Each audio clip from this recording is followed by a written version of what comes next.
Well, now I'd like to turn to somebody that was supposed to be here last week, but had computer problems and internet problems and couldn't make it. Wayne Westner. And Wayne was kind enough to donate the $50 prize for some of his products in last week's show, even though he couldn't be here himself. So tonight he's able to be here, and I welcome Wayne. Wayne, thank you so much for coming. Thanks, Jim, for having me. Anyway, I've taken a few shots, and unfortunately, it would have been nice to take them in a little more summery time when there was more green. But I've got about I don't know, 6 or 8 shots here. There show some forest close up and some distant ones. You know, here you can see where there's a lot of ingrowth within the forest. Here's a close-up one, and you can see again very thick, very lot of underbrush. I think in model railroading we seem to rarely do that. We either clog our forests up with trees or we leave a lot of see-through. More like this one where you've got see-through and you could actually have a backdrop there that never even had anything but blue sky on it. But it shows some of the deadfall on this one, and I'll get to some of the things I use for some of that stuff down the road. Here we got a little more close-up of some deadfall and also some dead standing trees. And this, of course, is all deciduous trees at this time of year. But the reason I took this is, again, it shows a very dense forest bottom, and up to the forest is just grassed area, which I tried to find different kinds of areas. Here's another one, and this particular tree is of interest because I'm going to show you something that I've found for dead trees that are sort of like that, and again, a grassed area. This is kind of an interesting scene where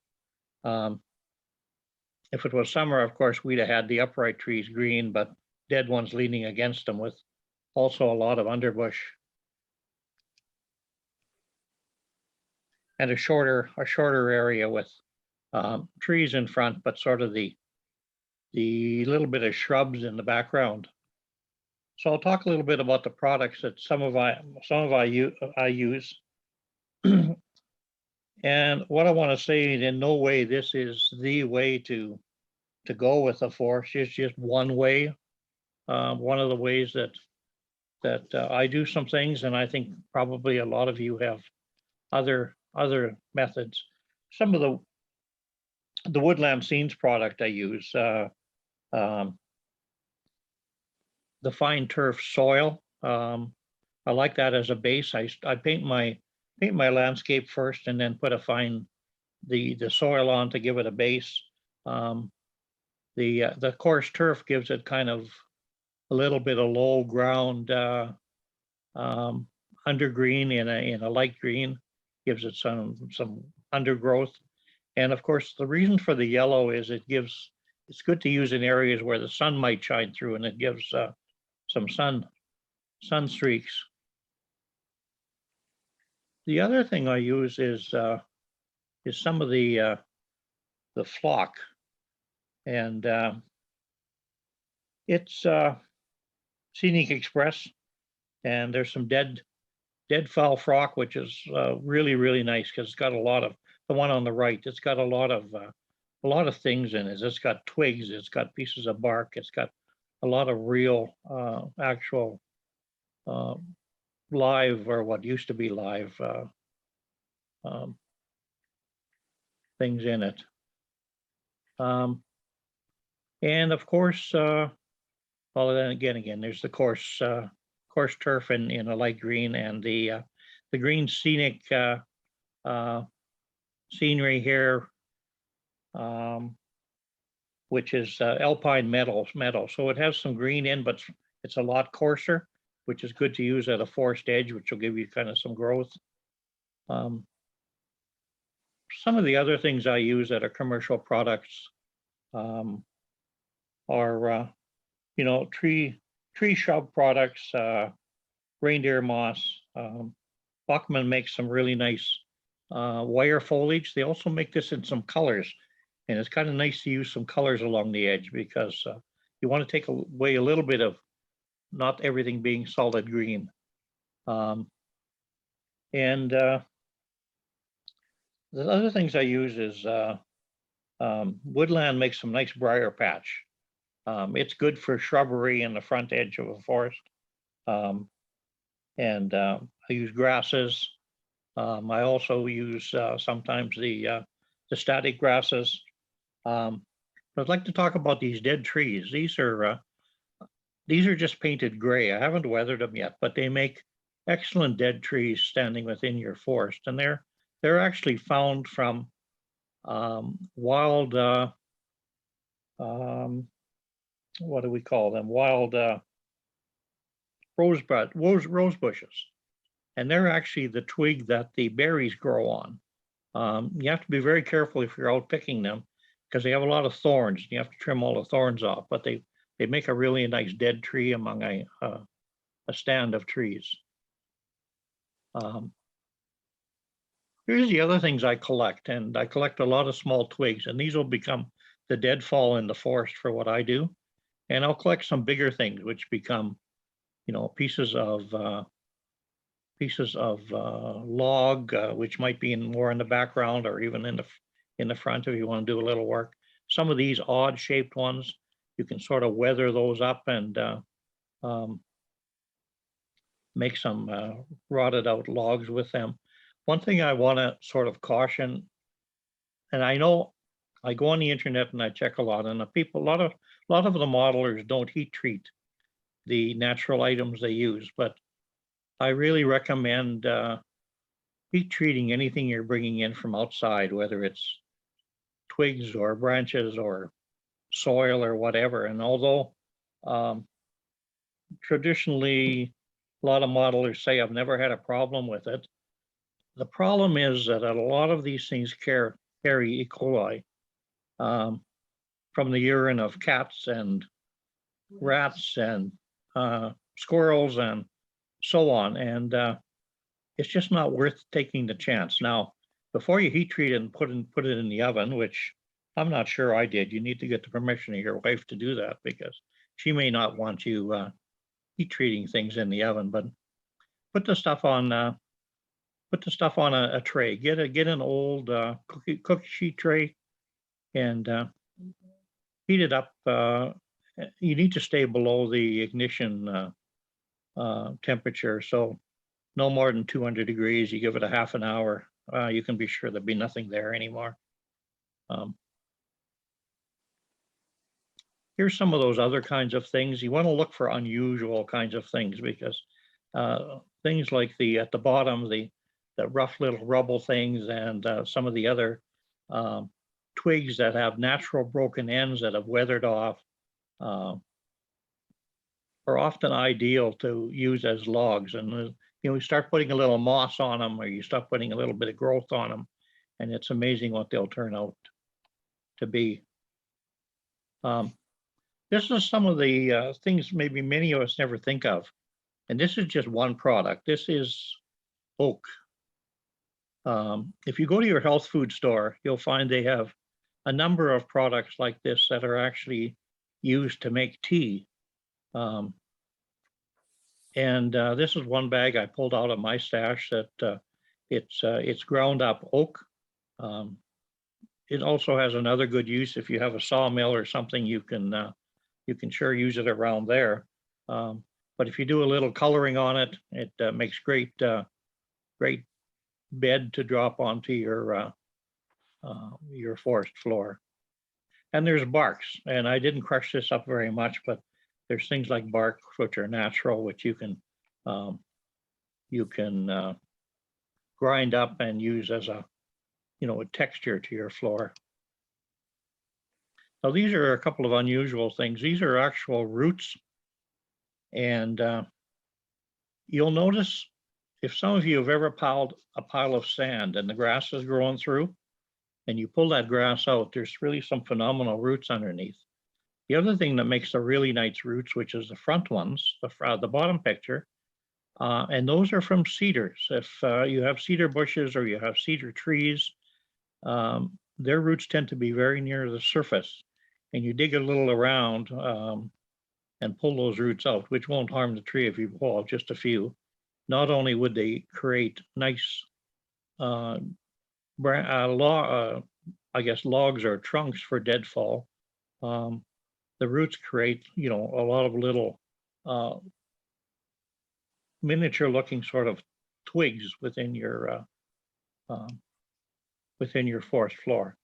Now, these are all very smooth. These are actually beech driftwood wood, and the real smooth ones are not really ideal, but I've included them here so you can kind of catch on to the fact that, there's a lot of stuff on the beaches if you go out and collect. And I've found now when I go out, I'll take plastic bags with me and I'll collect. And there's a number of these, like the log on the left, which would make an ideal uh, dead, rotted out sort of log, and some of these others as well. So um, you can sort of pick and select those. It's not that we need a whole lot of them. And of course, there's another picture of some, and they're not all ideal, but some of them certainly are on the bottom few. And these are, of course, a little more rugged ones off the beach. And some of those, again, like the top two, would make ideal sort of rotted out logs once you put a little moss on them and you put a little weathering to them.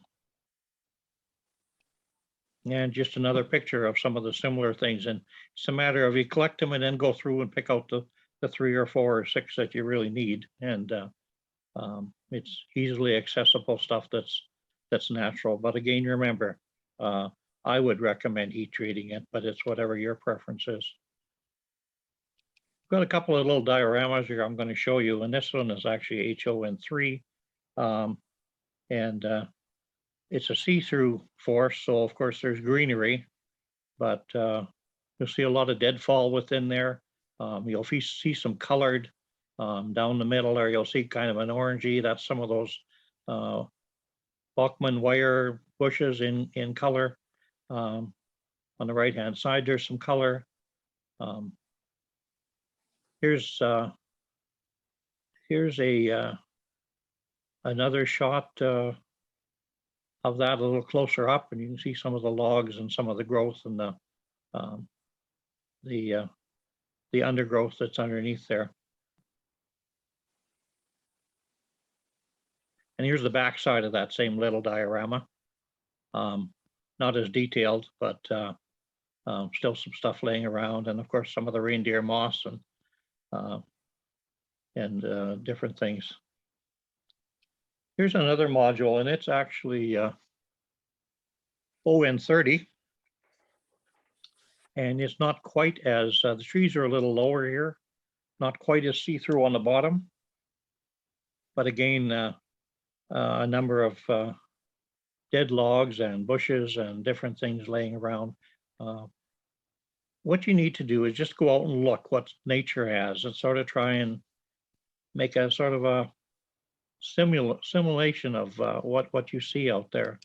Here's a close-up, a little more close-up with you can get a little better look at some of the bushes and the different things, and vary the colors if you can.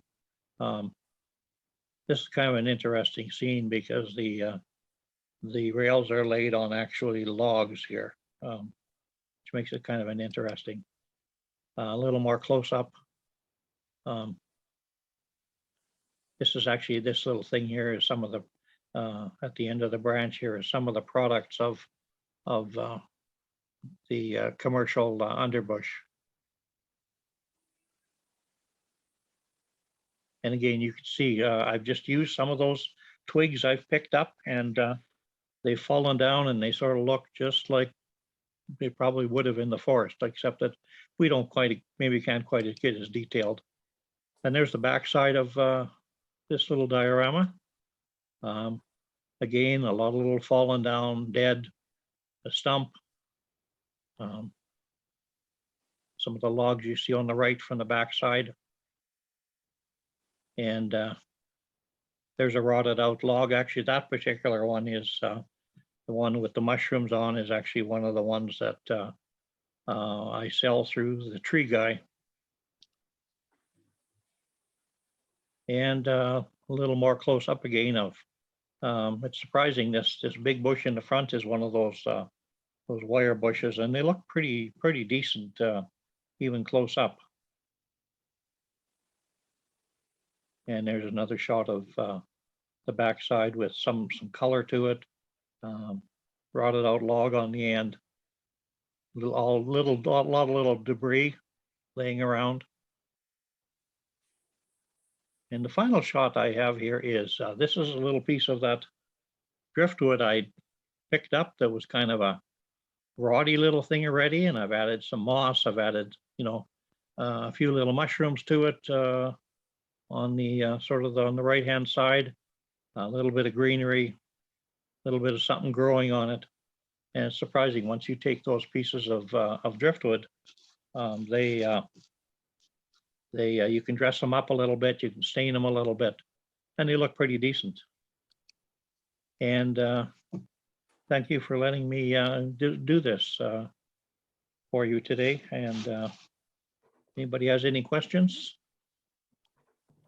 A comment. I wouldn't hesitate to sterilize the stuff from where I collect it. And your outdoor, if you have a gas barbecue outside, it makes it, you can keep your family relations intact. Yeah, I totally agree with that. Plus, Wayne, if you use smoke, you get a nice aroma for your train room. Hold it just a second. Wayne, I really do appreciate you doing this tonight. And if you want to, I'd like for you to come back next week and do the weathering that we talked about. I can do that, yes. That would be great. Yeah. Now, I'd like to open this up for questions, not just for Wayne, but for Phil, for Clark, for anybody that has any questions for what you've heard so far.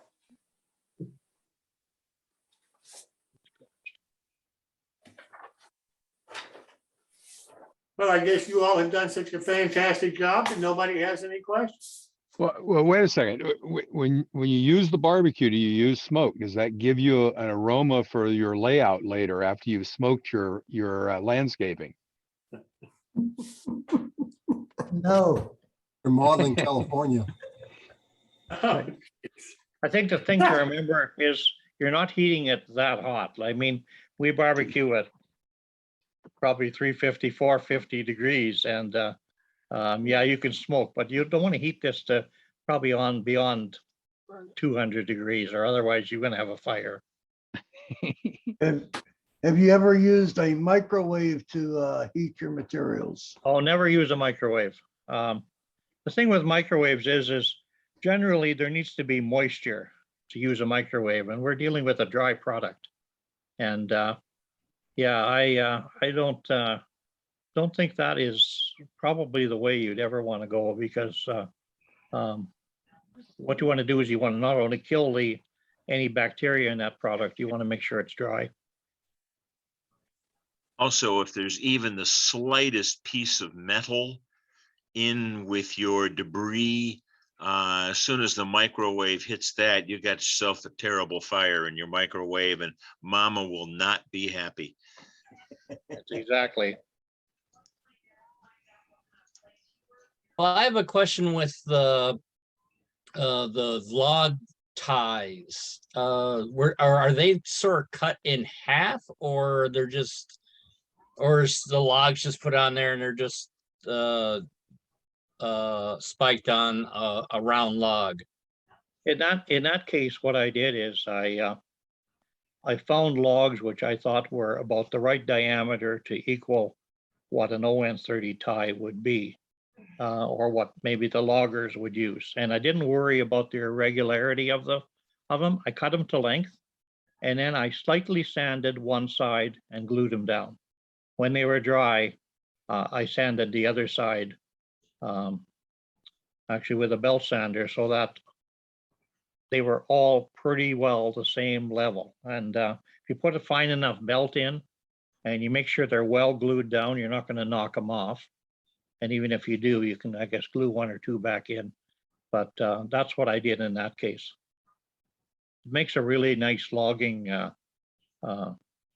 railroad, or at least a small stretch where a line might have run into the woods, which isn't unnormal for, although you see on some lines, if you look at some logging railroad pictures, they actually just laid the rail right on top of the logs, but it's kind of nice to see them, the top of them taken off. All right, thank you. Wayne? Wayne, can you hear me? Yes, I can hear you. Wayne, what did you use for your mushrooms or wild mushrooms on the tree? My mushrooms, I actually use you'll notice there's two kinds of mushrooms there. There's the little guys that stand up, but the yellow ones are actually a yellow craft paper that I cut little half rounds out of. Okay, And then I glue them on, and then I'll touch them up with, actually what I use is cinnamon as just an acrylic cinnamon, but you could probably use, any sort of a light brown color to kind of give them an edge, but don't paint the whole thing. Leave them sort of yellowy. And although those mushrooms in real life aren't all yellow, you need them to sort of show off. So you have to do like a little imagineering to make them visible.